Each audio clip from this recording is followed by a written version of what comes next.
দেশ বাঁচাতে ভারত থেকে সুতা আমদানিতে নিষেধাজ্ঞা দিল বাংলাদেশ। দেশি মিল, দেশি শ্রমিকদের পাশে দাঁড়ানোর সাহসী সিদ্ধান্ত। অনেক দেরিতে হলেও বাংলাদেশ এবার বুঝে গেছে নিজের ঘরের ইন্ডাস্ট্রি বাঁচাতে হলে বাইরের উপর নির্ভরতা কমাতে হবে। বাংলাদেশকে ইচ্ছে মতো ব্যবহার করার দিন শেষ। হাসিনাকে ভারতে রাখতে গিয়ে মোদী নিজের উপর চাপ বাড়াচ্ছে। তিনি চেয়েছিলেন বিশ্বের বড় নেতা হতে, কিন্তু দক্ষিণ এশিয়ায় প্রফেসর ইউনূসের সামনে তিনি ছোট নেতা হিসেবে আবির্ভূত হচ্ছেন। বাংলাদেশ আর প্রফেসর ইউনূসকে কিছুতেই থামানো যাচ্ছে না। বয়স তার 85 ছুঁই ছুঁই, তবুও যেন কোনোভাবেই থামানো যাচ্ছে না তাকে। যতদিন যাচ্ছে ততই খ্যাতি, সম্মান আর স্বীকৃতির তালিকা বড় করছেন ডক্টর মোহাম্মদ ইউনূস। জুনের মধ্যে ডক্টর মোহাম্মদ ইউনূস বিরাট ঘটনা ঘটিয়ে দিয়ে বাংলাদেশের রাজনীতির দৃশ্যপট পাল্টে দিলেন। কঠিন ঘোষণা প্রফেসর ইউনূসের। পাকিস্তানের পররাষ্ট্র সচিব এখন বাংলাদেশে, আবার এই মাসেই শেষের দিকে আসছেন পাকিস্তানের পররাষ্ট্রমন্ত্রী। দুই দেশের মধ্যে সম্পর্কের এই যে অগ্রগতির একটি পরিস্থিতি তৈরি হয়েছে, সেই অবস্থায় খবর হচ্ছে বাংলাদেশের সঙ্গে বাণিজ্য যুদ্ধে জড়াতে চায় না ভারত। প্রতিবেশী দেশের কিছু ঘটনার কারণে ট্রান্সশিপমেন্ট সুবিধা বন্ধ করা হয়েছে বলে জানিয়েছে ভারতীয় পররাষ্ট্র মন্ত্রণালয়। সেভেন সিস্টার্স নিয়ে ভয়ঙ্কর দুশ্চিন্তায় পড়ে গেছে ভারতের বিজেপি সরকার। আসসালামু আলাইকুম প্রিয় দর্শক বন্ধুরা, নতুন একটা ভিডিওতে জানাচ্ছি আপনাদের স্বাগত। আমি মাত্র পাওয়া তাজা এবং গরম খবর। আজকের এই ভিডিওটি কেমন হতে চলেছে, কতটা গুরুত্বপূর্ণ, কতটা চাঞ্চল্যকর, ভিডিওর অংশ বিশেষ এবং শিরোনাম দেখেই কিন্তু আপনারা ইতিমধ্যে বুঝেই গেছেন কেমন হবে আজকের এই ভিডিওটি। আমি আপনাদের কাছে আশা রাখবো সম্পূর্ণ ভিডিওটি দেখে যাবেন, একটু স্কিপ করবেন না। সম্পূর্ণ দেখলে অনেক কিছু জানতে পারবেন এবং বুঝতে পারবেন। সেই সাথে প্রিয় দর্শক বন্ধুরা, আজকের এই ভিডিওটি আপনারা কে কোথা থেকে দেখছেন তা কিন্তু অবশ্যই কমেন্ট সেকশনে বলে যাবেন। প্রিয় দর্শক বন্ধুরা, আমি আর বেশি কথা বাড়াতে যাচ্ছি না, আপনাদের বিস্তারিত ভিডিওতে নিয়ে যাবো। তার আগে একটা রিকোয়েস্ট করবো, যারা এরকম ভিডিও দেখতে পছন্দ করেন চ্যানেলটি সাবস্ক্রাইব করে দেবেন। চলুন তাহলে এই ভিডিওতে লাইক করে দিয়ে আমরা বিস্তারিত ভিডিওগুলো মোবাইলের স্ক্রিন থেকে ধারাবাহিকভাবে এরপর এক দেখে আসি। বাঁচাতে ভারত থেকে সুতা আমদানিতে নিষেধাজ্ঞা দিল বাংলাদেশ। দেশি মিল, দেশি শ্রমিকদের পাশে দাঁড়ানোর সাহসী সিদ্ধান্ত। অনেক দেরিতে হলেও বাংলাদেশ এবার বুঝে গেছে নিজের ঘরের ইন্ডাস্ট্রি বাঁচাতে হলে বাইরের উপর নির্ভরতা কমাতে হবে। বিশেষ করে যখন সেই বাইরের দেশ দিনের পর দিন আমাদের বাজারে ঢুকে পড়ছে সস্তা পণ্য দিয়ে, তখন চুপ করে থাকলে সেটা আত্মঘাতী হয়। তাই এবার ভারত থেকে সুতা আমদানি বন্ধের সিদ্ধান্ত নিছক এক কাগজে কলমের ঘোষণায় না, এটা বাংলাদেশের গার্মেন্টস খাত, লাখো শ্রমিক আর দেশি উদ্যোক্তাদের পক্ষে দাঁড়ানোর একটা সাহসী সিদ্ধান্ত। অনেক বছর ধরে ভারতীয় সুতা অল্প দামে আমাদের বাজারে ঢুকেছে, এতটাই সস্তায় যেটা দিয়ে আমাদের নিজের কারখানা চালানোই সম্ভব হতো না। লোকসান গুনতে গুনতে অনেক মিল বন্ধ হয়ে গেছে, হাজার হাজার শ্রমিক বেকার হয়ে রাস্তায় নেমেছে, অথচ তখন কেউ গায়ে মাখেনি। আগের সরকারগুলো শুধু হাত গুটিয়ে বসে থেকেছে, কারণ তারা ভাবতো প্রতিবেশীর কথা বলা মানেই বন্ধুত্ব আর বাস্তবতা নিয়ে ভাবা মানে ঝুঁকি নেওয়া। কিন্তু এবার সেই ভাবনার জায়গায় পরিবর্তন এসেছে। ডক্টর ইউনূসের নেতৃত্বে যে সরকার এখন আছে তারা অন্তত বুঝতে পারছে দেশ চালাতে হলে আগে নিজের লোককে দেখতে হয়। এই নিষেধাজ্ঞা মানে দেশের ভিতরে ঘরের চাকা ঘোরানোর সুযোগ তৈরি হওয়া। আমাদের দেশে শত শত স্পিনিং মিল আছে যেগুলো অল্প কিছু সুবিধা পেলেই আন্তর্জাতিক মানের সুতা তৈরি করতে পারে, কিন্তু বাইরে থেকে যখন অতিরিক্ত সস্তায় সুতা ঢুকছে তখন তারা কোনোভাবেই টিকতে পারছে না। ভারত ঠিক এই কাজটাই করছিল, নিজেদের উৎপাদন চাকা সচল রাখতে আমাদের বাজারে পণ্য ঢুকিয়ে দিয়ে নিজেরা লাভ করছিল আর আমরা ঠকছিলাম। এটা এক পেশে খেলা ছিল যা আর চলতে দেওয়া যায় না। তবে এই সিদ্ধান্তে শুধু বাংলাদেশ লাভবান হচ্ছে না, ভারতও একটা গুরুত্বপূর্ণ বার্তা পাচ্ছে। তারা এতদিন ধরে ভেবেছে বাংলাদেশ সবসময় তাদের সস্তা বাজার হয়ে থাকবে, এখন তারা বুঝবে বাংলাদেশ আর সেই আগের বাংলাদেশ নেই। এবার দরকার হলে নিজেদের রাস্তায় হাঁটবে আর নিজেদের স্বার্থে সিদ্ধান্ত নিতে পিছপা হবে না। এই সিদ্ধান্তের প্রভাব এখনই দেখা যাচ্ছে। দেশের অনেক সুতা উৎপাদক প্রতিষ্ঠান ইতিমধ্যে উৎপাদন বাড়াতে মাঠে নেমে পড়েছে, নতুন করে শ্রমিক নিয়োগ হচ্ছে, পুরনো মিলগুলো চালু করার চিন্তা শুরু হয়েছে। দেশের ভিতরের একটা কর্মসংস্থানের পরিবেশ তৈরি হচ্ছে, এটাই তো দরকার ছিল। বিশ্বের যে কোনো উন্নত দেশে এই পথেই হেঁটেছে। চীন, তুরস্ক, ইরান সবাই একসময় বাইরের পণ্য ঠেকিয়ে নিজের শিল্পকে আগলে রেখেছে। এমনকি আমেরিকা পর্যন্ত স্টিল, কৃষিপণ্য কিংবা টেক্সটাইল নিয়ে রাজস্ব সীমারেখা ঠিক করেছে। বাংলাদেশ যদি আজ এই সিদ্ধান্ত নেয় সেটা মোটেও অস্বাভাবিক কিছু না, বরং অনেক দেরিতে হলেও ঠিক জায়গায় এসে দাঁড়িয়েছে। এখন প্রশ্ন উঠতে পারে, সুতা আমদানি বন্ধ করে বাংলাদেশ কতটা লাভবান হবে? খুব সোজা ভাষায় বললে শতভাগ লাভে থাকবে বাংলাদেশ। কারণ এতদিন যে বিপুল পরিমাণ টাকায় ভারতীয় সুতা কিনে আনছিলাম সেই টাকা সরাসরি চলে যেত ভারতীয় মিল মালিকদের পকেটে। এখন সেই টাকায় থেকে যাবে বাংলাদেশে, থাকবে দেশের শিল্পপতির কাছে, থাকবে শ্রমিকের ঘামে, থাকবে কারখানার মেশিন ঘোরানোর পেছনে। এই অর্থ আবার ব্যবহার হবে নতুন মেশিন কিনতে, নতুন কারখানা বসাতে আর নতুন হাজার হাজার মানুষের কর্মসংস্থান তৈরি করতে। এখানেই তো আসল জিনিস, রেমিট্যান্স আর গার্মেন্টস মিলে বাংলাদেশের অর্থনীতির চালিকা শক্তি। এই খাতে যদি আমরা নিজের পায়ে দাঁড়াতে না পারি তাহলে আমাদের অন্য কোথাও দাঁড়ানোর সুযোগই থাকবে না, আর ভারত তো সেটা ভালো করে জানে। তাই তো সুতা, তুলা আর কাপড় সব খাতে তারা বাংলাদেশে সস্তায় পণ্য ঢুকিয়ে আমাদের শিল্পকে দমিয়ে রেখেছিল। অনেকটা এমন ভাবে জানো তোমরা শুধু দর্জি হয়ে থাকো, কাপড় আমরা দেবো, লাভ আমরাই নেব, এই মনোভাব আর চলবে না। সবার মনে রাখা দরকার, বাংলাদেশ কোনো সহানুভূতির বাজার নয়। এই দেশে নিজের মাথা কাটিয়ে, নিজের শ্রমিক দিয়ে, নিজের প্রযুক্তি আর পরিশ্রমে শিল্প দাঁড়ায়।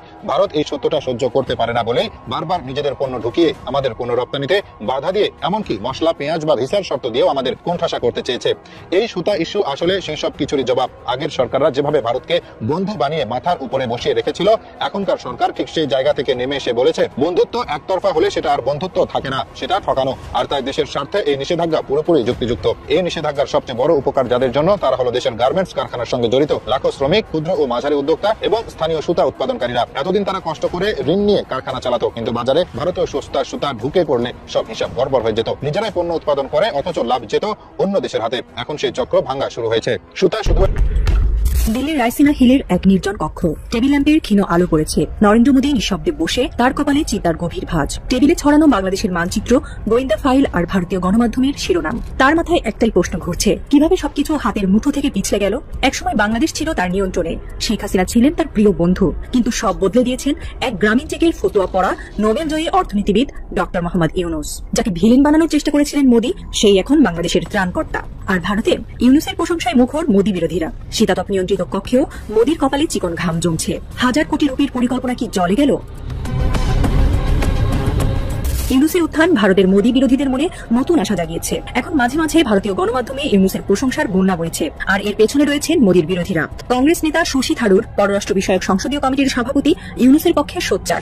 তিনি বলেছেন, ইউনূস একজন আন্তর্জাতিক ব্যক্তিত্ব, তার সরকারের সঙ্গে ভারতের কাজ করা উচিত জনগণের কল্যাণের জন্য। থারুরের এই বক্তব্য মোদীর কূটনৈতিক ভুল ধরিয়ে দিয়েছে, যিনি প্রথমে ইউনূসের সঙ্গে বৈঠক এড়িয়েছিলেন। ভারতের প্রভাবশালী ব্যবসায়ী নারায়ণ মূর্তি, ইনফোসিসের প্রতিষ্ঠাতা এবং ঋষি সুনাকের শ্বশুর, দ্য প্রিন্টে ইউনূসের প্রশংসায় নিবন্ধ লিখেছেন। তিনি বলেন, ইউনূসের ক্ষুদ্র ঋণ মডেল বিশ্ব অর্থনীতিতে বিপ্লব এনেছে। তার সামাজিক ব্যবসা মডেল ভারতের জন্য কার্যকর। বিজেপি সরকারের উচিত তার সঙ্গে সহযোগিতা করা। মূর্তির এই আহ্বান মোদীর জন্য চাপ সৃষ্টি করেছে, কারণ তার প্রভাব উপেক্ষা করা অসম্ভব।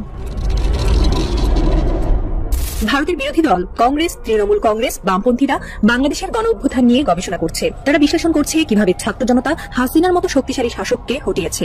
ভারতে বিশ্ববিদ্যালয়ের ছাত্র সংগঠনগুলো এই নিয়ে স্টাডি সার্কেল করছে।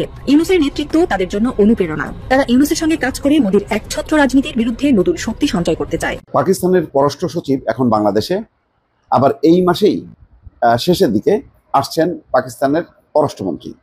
দুই দেশের মধ্যে সম্পর্কের এই যে অগ্রগতির একটি পরিস্থিতি তৈরি হয়েছে, সেই অবস্থায় খবর হচ্ছে বাংলাদেশের সঙ্গে বাণিজ্য যুদ্ধে জড়াতে চায় না ভারত। খুব সতর্কতার সাথে ভারত এগুচ্ছে, অর্থাৎ বাংলাদেশ কিছু পদক্ষেপ নিয়েছে। তারা ট্রান্সশিপমেন্ট বন্ধ করেছে। বাংলাদেশ ভারত থেকে বেশ কিছু পণ্য বাংলাদেশের প্রবেশের ব্যাপারে বাংলাদেশ নিষেধাজ্ঞা দিয়েছে। তার মানে ভারত নিষেধাজ্ঞা দিল, ট্রান্সশিপমেন্ট বন্ধ করলো, আর বাংলাদেশ পণ্য আমদানিতে নিষেধাজ্ঞা দিল। এই অবস্থার মধ্যে এটা নয়াদিল্লি একটা বার্তা দেখছে। কি বার্তা দেখছে? তারা মনে করছে সম্প্রতি পাকিস্তান এবং বাংলাদেশের মধ্যে একটা বাণিজ্য যে যোগাযোগ বা সম্পর্ক বাড়বে, আমদানি রপ্তানি বাড়বে। ইতিমধ্যে জানেন যে করাচি বন্দর থেকে সরাসরি জাহাজ চলে আসছে চট্টগ্রাম বন্দরে। তো পাকিস্তান এবং বাংলাদেশের মধ্যে দূরত্ব যাই হোক না কেন, এই যে দ্রুত বেগে যদি জাহাজ চলাচল শুরু করে আমদানি রপ্তানি বাণিজ্য, তাহলে কিন্তু বেকায়দায় পড়বে। অর্থাৎ এই বাণিজ্য সম্পর্ক ঘনিষ্ঠ হওয়ার মধ্য দিয়ে পাকিস্তান যে বাংলাদেশে ইন করবে, এইটা একটা সতর্ক বার্তা হিসেবে দেখছে ভারত। সেই কারণেই বাংলাদেশের সঙ্গে কোনো বাণিজ্য যুদ্ধে যেতে চায় না, এমন একটি খবর দিয়েছে ভারতের সংবাদ মাধ্যম টাইমস অফ ইন্ডিয়া। প্রতিবেদনে বলা হচ্ছে, বাংলাদেশের পক্ষ থেকে ভারতের সঙ্গে স্থল সীমান্ত দিয়ে সুতা আমদানিতে নিষেধাজ্ঞা জারি করা হয়েছে। তবে স্থল সীমান্ত দিয়ে মানে জাহাজে করে আসতে হবে, অর্থাৎ স্থল সীমান্ত দিয়ে যে ফাঁকিবাজি কর্মকাণ্ড করা হতো, অল্প সুতার জায়গায় বিপুল পরিমাণ সুতা ঢুকাই দেওয়া হতো, যেটা পরীক্ষা নিরীক্ষা করা যেত না, সেইটা বন্ধ করার জন্য স্থলপথে সুতা আমদানি বন্ধ করে দিয়েছে।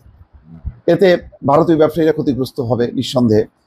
বাংলাদেশকে দেওয়া 2020 সালে ট্রান্সশিপমেন্ট সুবিধা প্রত্যাহার করা হয়েছে শুধু ভারতীয় বন্দর এবং বিমানবন্দরগুলো ভিড় কমানোর জন্য, এটা ভারত বলছে। ভারত স্পষ্টভাবে জানিয়েছে এই পদক্ষেপের ফলে বাংলাদেশ থেকে নেপাল ও ভুটানের উদ্দেশ্যে ভারতের ভূখণ্ড দিয়ে যে রপ্তানি চলে তা কোনোভাবেই প্রভাবিত হবে না। এবং সম্প্রতি যে ভারতের প্রধানমন্ত্রী নরেন্দ্র মোদী এবং বাংলাদেশ অন্তর্বর্তী সরকার ইউনূসের যে বৈঠক হয়েছে, সেই বৈঠকটা যে খুবই ফর্মাল ছিল, মানে খুব সৌহার্দ্যপূর্ণ ছিল সেটা বলা যাবে না। সেখানে বেশ কিছু পাল্টাপাল্টি কথাবার্তা হয়েছে। এতে সম্পর্ক খুব ভালো হবে তার ইঙ্গিত দেয় না। তারপর পরই দেখা গেল ট্রান্সশিপমেন্ট সুবিধাটা বন্ধ করা। আচ্ছা, বাংলাদেশের রপ্তানিকারকরা ইতিমধ্যে সরকারকে সতর্ক করে বলেছে, ভারত থেকে সুতা আমদানি বন্ধ করা হলে তার দেশের তৈরি পোশাক খাতের জন্য আত্মঘাতী সিদ্ধান্ত হবে। এই সময় বাংলাদেশ যখন ভারতের সঙ্গে বাণিজ্যিক কঠোরতা দেখাচ্ছে, তখন আবার পাকিস্তানের সঙ্গে সরাসরি বাণিজ্যিক সম্পর্ক পুনরায় শুরু করেছে ঢাকা। ফেব্রুয়ারিতে পাকিস্তান ট্রেডিং কর্পোরেশন থেকে 50,000 টন চাল কিনতে সম্মত হয়েছে বাংলাদেশ। এদিকে বাংলাদেশে ক্রমবর্ধমান উগ্রপন্থার খবরের মাঝে পাকিস্তানের সঙ্গে ঢাকার ঘনিষ্ঠতা নতুন করে উদ্বেগ তৈরি করেছে ভারতের জন্য। ইসলামাবাদকে ভারত বরাবরই বৈশ্বিক সন্ত্রাসবাদের উৎস হিসেবে দেখে আসছে। জানা গেছে পাকিস্তান বাংলাদেশে তাদের রপ্তানি বাজার সম্প্রসারণের চেষ্টা করছে। কয়েক দশক পর পাকিস্তান ও বাংলাদেশের মধ্যে উচ্চ পর্যায়ের কূটনৈতিক সম্পর্ক আবার সচল হয়েছে। পাকিস্তানের পররাষ্ট্র সচিব আমনা বালুচ সম্প্রতি ঢাকা সফরে আসছেন এবং পররাষ্ট্রমন্ত্রী ইশাকদার আগামী সপ্তাহে আসবেন। এইসব অবস্থার মধ্যে ভারত বাংলাদেশের সঙ্গে বাণিজ্য যুদ্ধ জড়াতে চাচ্ছে না, সতর্কতার সাথে পরিস্থিতি বুঝে তারা পদক্ষেপ নেবে, এমনটাই খবর ভারতীয় গণমাধ্যম। দর্শক, জুনের মধ্যে ডক্টর মোহাম্মদ ইউনূস বিরাট ঘটনা ঘটিয়ে দিয়ে বাংলাদেশের রাজনীতির দৃশ্যপট পাল্টে দিবেন, কঠিন ঘোষণা প্রফেসর ইউনূসের। দর্শক, এই আলোচনাটা বুঝতে হলে প্রথমে একটু ব্যাকগ্রাউন্ড আলোচনা করতে হবে। বাংলাদেশের রাজনীতির সংকট, নতুন সমীকরণ, এগুলোর নেপথ্যে কিন্তু এখনো ভারত।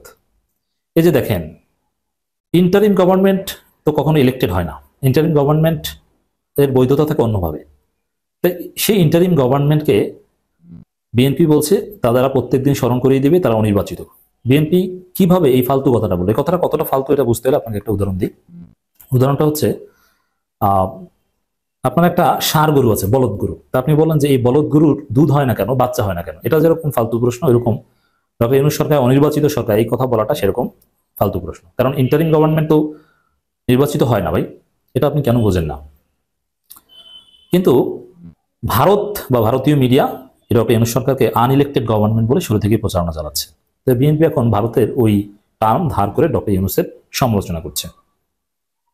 এমনকি যে দ্রুত নির্বাচন, সংস্কারের বৈধতা নেই, লেজিটিমেসি নেই ডক্টর ইউনূসের, দ্রুত নির্বাচন দিতে হবে, নির্বাচিত সরকারি সব, নির্বাচনী সব, এগুলো কিন্তু সব ভারতের ন্যারেটিভ, আওয়ামী লীগকে ফিরিয়ে আনার ভারতের এজেন্ডা বাস্তবায়নের একটা কৌশল।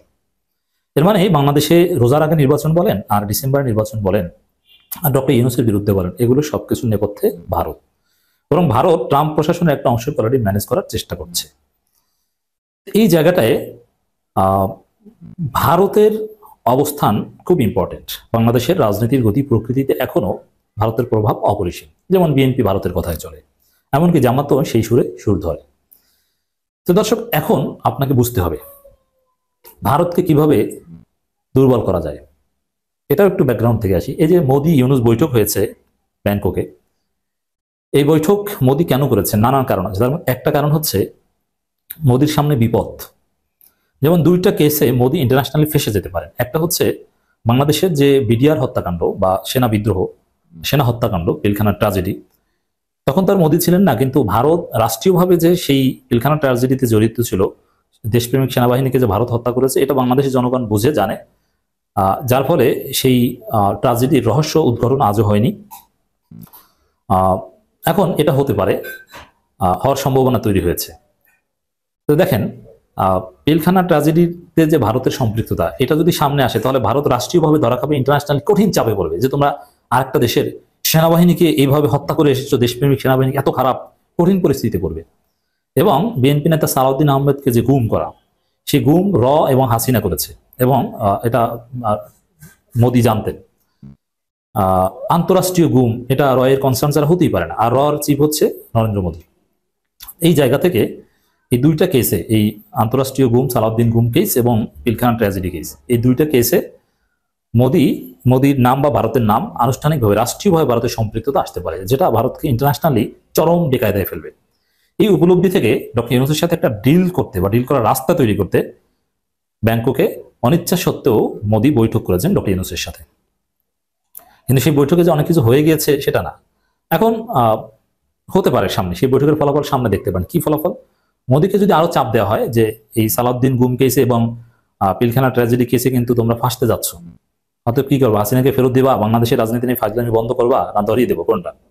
এভাবে ডক্টর ইউনূস ডিল করতে পারবেন। সেই ঘটনায় ঘটতে যাচ্ছে। ডক্টর ইউনূস মূলত সেই দিকে ইঙ্গিত দিচ্ছেন। প্রধান উপদেষ্টার প্রেস রিলিজ, জুনের মধ্যে তদন্ত প্রতিবেদন চূড়ান্তের প্রত্যাশা, বিডিআর হত্যাকাণ্ডের রহস্য উদ্ঘাটন করতেই হবে জানালেন প্রধান উপদেষ্টা। তো এই যে ঘোষণা প্রধান উপদেষ্টার যে বিডিআর হত্যাকাণ্ডের রহস্য উদ্ঘাটন করতেই হবে, জুনের মধ্যেই প্রতিবেদন আসবে, এর মানে সেই প্রতিবেদনে আপনি নিশ্চিত থাকেন ভারতের সম্পৃক্ততা আসবে। আর ভারতের সম্পৃক্ততা আসলে তখন ভারত ইন্টারন্যাশনাল চরম বেকায়দায় পড়বে। অতএব জুনের আগেই ভারত নড়ে চড়ে বসবে, ডক্টর ইউনূসের হাতে পায়ে ধরবে যে স্যার আমাদেরকে একটু দায় মুক্তি দিন, তার বিনিময়ে আপনার কি চান? এবং তার বিনিময়ে ডক্টর ইউনূস চাইতে পারে যে বাংলাদেশের সাথে ফাজলামি বন্ধ করো, তার বিনিময়ে ডক্টর ইউনূস চাইতে পারে যে হাসিনাকে ফেরত দাও, হাসিনাকে ফেরত না দিলেও আওয়ামী লীগের কিছু লোকজনকে ফেরত দাও, আওয়ামী লীগের সবাইকে ফেরত দেওয়ার দরকার নেই। সাপোজ 1 লক্ষ লোক আওয়ামী লীগ ভারতে আছে, তার মধ্যে যদি 4 জন আওয়ামী লীগকেও ভারত হস্তান্তর করে ডক্টর ইউনূস সরকারের কাছে, তাতেই আওয়ামী লীগের কিয়ামত হবে। সম্প্রতি নির্বাচনের একটি রোড ম্যাপ, কেবল রোড ম্যাপ নয়, নির্বাচনের একটি সুনির্দিষ্ট তারিখ, এই তারিখের দাবি জানিয়ে প্রধান উপদেষ্টা ডক্টর মোহাম্মদ ইউনূসের সঙ্গে বিএনপির উচ্চ পর্যায়ের একটি দল বৈঠক করেছেন এবং কোনো একটি একক দলের সঙ্গে এ যাবৎকালে গত 8 মাসের মধ্যে এবারই প্রথম প্রায় 1.25 ঘন্টা কন্টিনিউয়াস আলাপ হয়েছে, আলোচনা হয়েছে। এবং এখানে ডক্টর মোহাম্মদ ইউনূসকে সহযোগিতা করার জন্য তার উপদেষ্টাদের মধ্যে বেশ কয়েকজন সেখানে উপস্থিত ছিলেন এবং সেখানে আলাপ আলোচনায় বেশ ডক্টর মোহাম্মদ ইউনূসকে উদ্বেলিত মনে হয়েছে, আনন্দিত মনে হয়েছে, আত্মবিশ্বাসী মনে হয়েছে এবং তিনি স্পষ্টতই যাদের সঙ্গে কথা বলছিলেন তার প্রতিপক্ষ, তাদের উপরে প্রভাব বিস্তার করছিলেন। এই প্রথম যেটি আমি দেখলাম যে রাজনৈতিক দলগুলোর সঙ্গে বৈঠক করতে গিয়ে ডক্টর মোহাম্মদ ইউনূস অতীতে যে বিব্রতকর অবস্থার মধ্যে পড়েছেন, অনেক সময় তার ভালো লাগেনি, তার বডি ল্যাঙ্গুয়েজ, তার মুখভঙ্গি অনেক সময় রূঢ় ছিল। কিন্তু এই প্রথম দেখলাম যে তিনি খুবই হাসি খুশি, তিনি অত্যন্ত সাবলীল এবং একই সঙ্গে তিনি যাকে বলা হয় তার যে বসার ভঙ্গি এবং আই কন্ট্যাক্ট, সব কিছুতে মনে হচ্ছে যে তিনি নিজেকে সামলে নিয়েছেন, তিনি যা বলছেন তা অন করছেন এবং তিনি একটি সুনির্দিষ্ট গোল নিয়ে তিনি এগোচ্ছেন। তো তার সেই যে ব্যক্তিত্ব, তার যে বক্তব্য, তার কথা, তার সঙ্গে তাল মিলিয়ে মির্জা ফখরুল সাহেব তার সঙ্গে মেইন পার্টে কথা বলছিলেন, তিনিও হাসতে বাধ্য হয়েছেন, তিনিও তার সঙ্গে সাবলীল হতে বাধ্য হয়েছেন এবং কথাবার্তা এই 2 ঘন্টা চালিয়ে নিতে বাধ্য হয়েছেন। আর অদূরে যারা বসেছিলেন, যেমন মির্জা আব্বাস সাহেব বসেছিলেন, তারপরে সালাউদ্দিন সাহেব বসেছিলেন, প্রায় সকলেরই মুখ ছিল ভার। তারপর তারা কি বলেছেন আমরা ইন ডিটেলস জানি না, তবে কয়েকটি সংবাদ মাধ্যমে যেটা এসছে যে তাদের যে আলাপ আলোচনাগুলো, তারা কতগুলো সুনির্দিষ্ট প্রশ্ন করেছেন। যেমন প্রশাসনের বিভিন্ন স্তরে বিএনপির লোকদেরকে নিয়োগ দেওয়া হয়নি, অন্য বিএনপি যারা বিরোধী লোক রয়েছে তাদেরকে বেশি নিয়োগ দেওয়া হয়েছে। স্পষ্টতই জামাতকে ইঙ্গিত করে বলা হয়েছে যে প্রশাসনের বেশিরভাগ ক্ষেত্রে জামাতের লোকজন কাজ করছে, বিএনপির লোকজন কাজ করছে না। এরকম একটা প্রশ্ন যে হতে পারে, এজন্য সম্ভবত ডক্টর মোহাম্মদ ইউনূস এবং তার প্রতিনিধি দল, মানে তার যারা সাহায্যকারী, তারা সবাই প্রস্তুত ছিলেন এবং তারা কোন কোন পদে বিএনপির লোক নিয়োগ লাভ করেছে, কারা নিয়োগ লাভ করেছে, কয়টি পদে নিয়োগ লাভ করেছে এবং এই সকল নিয়োগ দিতে গিয়ে সরকারকে কি পরিমাণ ফাইট করতে হয়েছে এবং বিপদে পড়তে হয়েছে, এই কথাগুলো টু দি পয়েন্টে তারা সঙ্গে সঙ্গে অ্যান্সার করে দিয়েছেন। এই অ্যান্সার পাওয়ার পর বিএনপির পক্ষ থেকে কাউন্টার কোনো জবাব দেওয়া হয়নি। এরপর যখন বিএনপির মামলাগুলোর ব্যাপারে কথা তোলা হলো, এটাও ডক্টর মোহাম্মদ ইউনূস, আসিফ নজরুল তাদের একটা পূর্ব প্রস্তুতি ছিল এবং তারা একেবারে এ যাবৎকালে কয়টি মামলার জন্য দরখাস্ত করা হয়েছে এবং এই মামলাগুলো কোন প্রক্রিয়াতে এগুচ্ছে এবং ইতিমধ্যে কতগুলো মামলা প্রত্যাহার করা হয়েছে, কোনগুলো অন দ্য ওয়েতে রয়েছে এবং কি কারণে এই ঘটনাগুলো ঘটছে, এই ব্যাপারে যখন তারা খোলামেলাভাবে কথা বলেছেন, তখন যেহেতু বিএনপি রাষ্ট্র পরিচালনা করেছে, তারা বুঝে গেছে যে এর চেয়ে দ্রুততমভাবে আর সম্ভব নয়। আমি শুধু এই 2টো উদাহরণ দিলাম, এর বাইরে আরও অনেকগুলো বিষয়ে তাদের সঙ্গে আলোচনা হয়েছে এবং প্রায় সব আলোচনাতেই বিএনপি যত ক্রোধ নিয়ে, যত রাগ নিয়ে, যত অভিযোগ নিয়ে সরকারকে লায়াবল করার চেষ্টা করেছে, সরকার সেটা খুবই একেবারে ম্যাথমেটিক্যাল টার্মে বা ম্যাটিকুলাসলি সেটা রিটার্ন দিয়েছে। ফলে ওই বৈঠকে সময় বেড়েছে, আলাপ আলোচনা বেড়েছে, খোঁজ গল্প বেড়েছে, খাওয়া দাওয়া বেড়েছে, খানাপিনা বেড়েছে। 2 ঘন্টার মধ্যে হয়তো অনেকে বাথরুমে গেছেন, ওয়াশরুমে গেছেন, তো এরপরে তারা বের হয়ে এসেছেন। কিন্তু ওখানে বসে তারা যেভাবে একটা মনোভাব নিয়ে গেছেন যে না হয় এসপার না হয় ওসপার, আজকে কিছু একটা করিয়ে আসবো এবং এখান থেকে বের হয়ে আমরা কিছু একটা দেখিয়ে দেবো। কিন্তু মিটিংয়ের মধ্যে আমরা যে ছবি দেখেছি, অডিও দেখেছি, ভিডিও দেখেছি, তাতে মনে হচ্ছে পুরো বৈঠকটি ডক্টর মোহাম্মদ ইউনূসের নিয়ন্ত্রণে ছিল এবং তিনি যেভাবে চেয়েছেন ওভাবে আলোচনা হয়েছে এবং তিনি যেভাবে শেষ করতে চেয়েছেন ওভাবে শান্তিপূর্ণভাবে শেষ হয়েছে। তো আমার নিজের কাছে আশ্চর্য লাগে যে এই বৈঠক শুরু হওয়ার আগে আমি একটা ভিডিও করেছিলাম, আপনারা দেখেছেন কিনা। আমি তো আসলে সব কথা এইভাবে ডাইরেক্টলি বলি না, অনেক আগে থেকে ঘুরিয়ে পেঁচিয়ে বলি, যারা বুঝার বুঝেন আর যারা না বুঝেন তারা গালাগাল করেন। তো আমি আমার মতো করে বলে যাই, বিকজ এটা আমার কাছে নিরাপদ মনে হয়। কেননা বর্তমান যে সমাজ, এখানে আপনি কারো পক্ষ অবলম্বন করে খুব বেশি দিন আপনি টিকতে পারবেন না। আবার খুব নিরপেক্ষ চাষাচুলা কথাবার্তা বলে আপনি 1 ঘন্টা এই সমাজে টিকে থাকতে পারবেন না। আমাদের অনেক বন্ধুবান্ধব যারা এরকম কন্টেন্ট তৈরি করেন, তারা কেউ আওয়ামী লীগের পক্ষে কথা বলতে গিয়ে এমন যাকে বলা হয় পেদানি খান, এরপর আবার দেখা গেল শেখ হাসিনাকে গালাগাল করেন। আবার কেউ কেউ বিএনপিকে সাপোর্ট করতে গিয়ে এমন জামাত শিবিরে গালাগাল খান, সঙ্গে সঙ্গে তিনি তার কণ্ঠ বিকেলবেলা চেঞ্জ করে ফেলেন। এবং এই 4-5 মাস আগে যে সকল ইউটিউবাররা খুব জনপ্রিয় ছিলেন অনেকের নিকট, এখন তাদের কারো নাম হয়ে গেছে টোকাই, কারো নাম হয়ে গেছে পাগল, কারো নাম হয়ে গেছে ছাগল, এবং তাদের নানা রকম কার্টুন তৈরি করে তারপর শেষে তাদেরই যারা সমর্থক তারা গালাগাল করছে। কারণ হলো এই মানুষগুলো অতি সম্প্রতি বেশ কিছু উচিত কথা বলে ফেলেছেন, এবং উচিত কথায় যে ধরনের মামাজি বাজার হয়, এর ফলে তাদের ভিডিওগুলোও চলছে না, তাদের কথাও কেউ শুনছে না, এবং তারা রাজপথে আর আগের মতো ঘোরাফেরা করতে পারছেন না, আর তাদেরকে কেউ ডাকছে না। এই আমাদের ইউটিউবার মধ্যে বাংলাদেশে এক পক্ষ আছে, বিদেশেও এক পক্ষ আছে, সবারই একই অবস্থা। তো সেই দিক থেকে দেখা গেল যে রবীন্দ্রনাথের হিং সিং ফটের মতো করে আমি যে কথাবার্তা বলছি, যা বলার আমার প্রয়োজন আমি তা বলে ফেলতে পারছি, আর যারা বোঝার তারা বুঝে ফেলতে পারছেন, আর যারা বুঝছেন না তারা যে সরাসরি রাগ করবেন এরকম কোনো কারণ খুঁজে পাচ্ছেন না। ফলে আপনারা যে যা বলেন না কেন, আমি যেহেতু সেই 2009 সন থেকেই এই কর্ম করে আসছি, অর্থাৎ টকশোতে কথাবার্তা বলে আসছি, লেখালেখি করে আসছি, এবং এখানে এই কাজ করতে করতে একটা সাস্টেইন করে ফেলেছি, স্থায়ী করে ফেলেছি। ফলে আমি যে জিনিসগুলো বুঝতে পারি, খুব সহজে বুঝতে পারি, এইগুলো এখানে এসে হঠাৎ করে কারোর পক্ষে সহজে বোঝা সম্ভব নয়। এই কথাটা বললাম এই কারণে যে এই বৈঠকের 1 দিন বা 2 দিন আগে আমি একটা ভিডিও করেছিলাম, এবং সেখানে আমি বলেছিলাম যে ডক্টর মোহাম্মদ ইউনূস আন্তর্জাতিক মানের খেলোয়াড়, তিনি অলিম্পিকের মাঠে দৌড় দিয়েছেন, তিনি অলিম্পিকের যারা বিশ্ব চ্যাম্পিয়ন তাদের অনেকের সঙ্গে তার বন্ধুত্ব, ফুটবলের যে সকল রাজা রয়েছেন, মহারাজা রয়েছেন, ক্রিকেটের রাজা মহারাজা রয়েছেন, সারা পৃথিবীতে যারা স্পোর্টস পার্সোনালিটি, সেটা ফিফা হোক কিংবা সেটা ক্রিকেট অঙ্গন হোক, সব জায়গাতে, কিংবা সেটা অলিম্পিক হোক, সেই আয়োজকদের সঙ্গে, ক্লাবগুলোর সঙ্গে তার ভালো সম্পর্ক। ফলে স্পোর্টস বলতে যা বোঝায় তিনি সেটা বুঝেন। আর আমরা যারা বাঙালি লোকজন আছি, আমরা দাঁড়িয়ে বান্ধা, গোল্লা স্যুট, কানামাসি, ভো ভো, তারপর সে ড্যাঙ্গুডি, আপনি তো বুঝেন ড্যাঙ্গুডি খেলা কাকে বলে, তারপরে গ্রামে ওই চাড়া খেলে না, চাড়া খেলে, তো এই খেলাগুলোতে আমরা অভ্যস্ত। ফলে আমাদের সঙ্গে খেলতে ডক্টর মোহাম্মদ ইউনূসের কোনো সমস্যা হবে না। এবং আমি একথাও বলেছিলাম যে যারা খুব বড় আশা ভরসা নিয়ে সেখানে যাচ্ছেন তার সঙ্গে খেলতে বা তার সঙ্গে আলাপ আলোচনা করতে, তাদেরকে মুখ কালো করে ফিরতে হবে, আশাহত হয়ে ফিরতে হবে, এবং ডক্টর মোহাম্মদ ইউনূস তাদেরকে মোটামুটি খেলে দেবেন, আন্তর্জাতিক অঙ্গনে তিনি যেভাবে খেলেন ওইভাবে খেলে দেবেন। এবং ঘটনা হুবহু সেই ঘটনাই ঘটেছে। আপনারা এই জাস্ট 1 দিন আগের আমার সেই ভিডিওটা দেখতে পাবেন যে সেই ডক্টর মোহাম্মদ ইউনূস আন্তর্জাতিক মানের খেলোয়াড়, এই শিরোনামে করেছিলাম। তো এখন যেটা হলো, বৈঠক শেষে মির্জা ফখরুল সাহেব, অন্যান্য যারা নেতৃবৃন্দ তারা বের হয়েছেন, এবং বের হওয়ার পর তারা সবাই বিষণ্ণ, সবারই মন খারাপ। একই হলো, এরকম তো হওয়ার কথা না। এত লং টার্ম তারেক জিয়া সাহেবকে তিনি কী জবাব দিবেন, জনগণকে কী জবাব দিবেন, প্রেসের সামনে কি বলবেন, নেতাকর্মীদের সাথে কী বলবেন, ইজ্জত বলতে তার কিছু রইল না। ফলে তারা বলেই ফেলেন যে আমরা বৈঠক করেছি, কিন্তু বৈঠকে যে সকল কথাবার্তা হয়েছে সে সকল কথাবার্তায় আমরা একেবারেই অসন্তুষ্ট। তো এই যে অসন্তুষ্ট, এই অসন্তুষ্টির যে জায়গা যখন বাংলাদেশে হচ্ছে, ঠিক সেই সময় জামাতের আমির আবার তারেক রহমান সাহেবের সঙ্গে দেখা করেছেন। তিনি কি এই যে বিএনপির যে নেতৃত্ব রয়েছে, সেই নেতৃত্বের সঙ্গে ডক্টর মোহাম্মদ ইউনূসের যে বৈঠক, এটাকে পাশ কাটিয়ে জামাত আমিরের সঙ্গে যে ডক্টর ইউনূসের 1-to-1 রিলেশন, এই রিলেশনটাকে কাজে লাগিয়ে বিকল্প কোনো রাজনীতি করার চেষ্টা করছেন কিনা। এর কারণ হলো শেখ হাসিনার জমানাতে আমরা দেখেছিলাম যে বিএনপির যারা শীর্ষ নেতৃবৃন্দ তারা বেগম জিয়া এবং তারেক রহমান সাহেবের সঙ্গে দুটো বিষয় তারা ফেল করেছে। প্রথম ফেল হলো যখন 18 সালে নির্বাচন হলো, তারেক রহমান সাহেবের একটা সিদ্ধান্ত ছিল যে পার্লামেন্টে যাবে না, এরা শপথ গ্রহণ করবে না, কিন্তু সামহাও তাদেরকে বোঝানো হলো যে এদেরকে রাখা যাবে না, সরকার এদেরকে জোর করে নিয়ে যাবে। দ্বিতীয়ত এরা ওখানে গিয়ে বেগম জিয়ার মুক্তির দাবি তুলবে, আর শেখ হাসিনা রাজি হয়েছেন বেগম জিয়াকে মুক্তি দেওয়ার জন্য যদি তারা সংসদে যায়।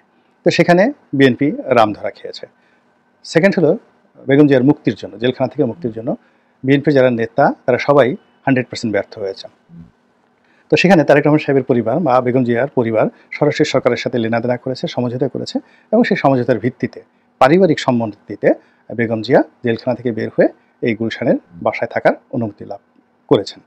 তো একই অবস্থা যদি এখন ঘটে থাকে, যে এখন সরকারের সাথে লেনাদেনা, সংগঠন চালানো, অন্যান্য রাজনৈতিক দলের সাথে সম্পর্ক, এটা তারেক রহমান সাহেব বা বেগম জিয়া যেভাবে চাচ্ছেন, এভাবে যদি বর্তমান নেতৃত্ব তাদের আশা আকাঙ্ক্ষার বাস্তবায়ন না ঘটাতে পারে, সেক্ষেত্রে তিনি যে নেগোসিয়েশনটা করতে চাচ্ছেন সেটা যদি 1-to-1 সরাসরি তিনি করেন, সেটা জামাতের সাথে আমিরের সাথে সরাসরি হতে পারে, ডক্টর ইউনূসের সাথে সরাসরি হতে পারে, ডক্টর ইউনূস, জামাতের আমির, তারেক রহমান, একটা ত্রয়ী সম্পর্ক হতে পারে।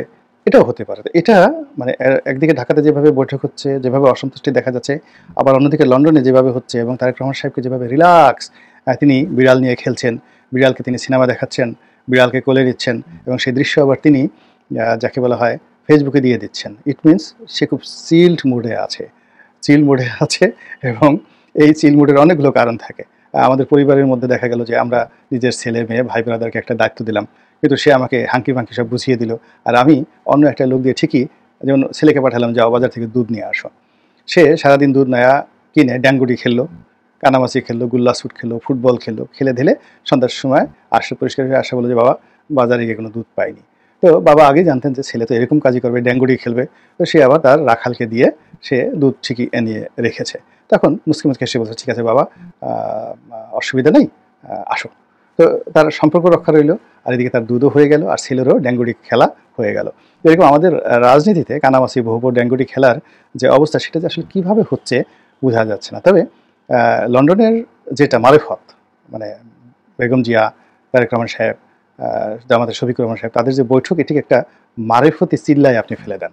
সেই মারেফতি চিল্লাটা মারেফতের মধ্যে থাকুক। আর শরীয়ত যেটা আমরা দেখতে পাচ্ছি দৃশ্যত, সেটা হলো ডক্টর মোহাম্মদ ইউনূসের সরকারের সঙ্গে এখন যারা বিএনপির শীর্ষ নেতৃত্ব রয়েছে তাদের যে একটা সম্পর্ক, সেই সম্পর্কটি স্বাভাবিক অবস্থা নাই এবং বিএনপি নেতৃবৃন্দ খুবই অসন্তুষ্ট এবং তাদেরকে সম্ভবত রাজপথে নামতে হবে। এবং যেহেতু তারা একবার বলে ফেলেছেন রাজপথে নামবে, এই জন্য সাংবাদিকরা খুঁচাচ্ছে বিভিন্নভাবে কবে নামবেন, কীভাবে নামবেন, তো ইত্যাদি এই কথাগুলো হচ্ছে। এটা খুব দ্রুত আমরা সম্ভবত মে জুনের দিকেই এই বিএনপির যে রাজপথ কেন্দ্রিক তাদের যে শক্তিমত্তা বা তাদের যে পরিকল্পনা, সেটা দেখতে পাবো। প্রিয় দেশবাসী, শুরু থেকে শেষ পর্যন্ত যারা এই ভিডিওটি দেখেছেন সকলকে জানাই অসংখ্য অসংখ্য ধন্যবাদ। যারা এরকম নিউজ ভিডিওতে পেতে পছন্দ করেন তারা অবশ্যই এই চ্যানেলটি সাবস্ক্রাইব করে পাশে থাকা বেল আইকনটি বাজিয়ে দিবেন। যারা এখনো এই ভিডিওটি শেয়ার করেননি, এই ভিডিওটি দ্রুত শেয়ার করে সকলকে দেখার সুযোগ করে দিন। আজকের মতন এই পর্যন্ত, দেখা হচ্ছে পরবর্তী কোনো ভিডিও নিয়ে ইনশাল্লাহ।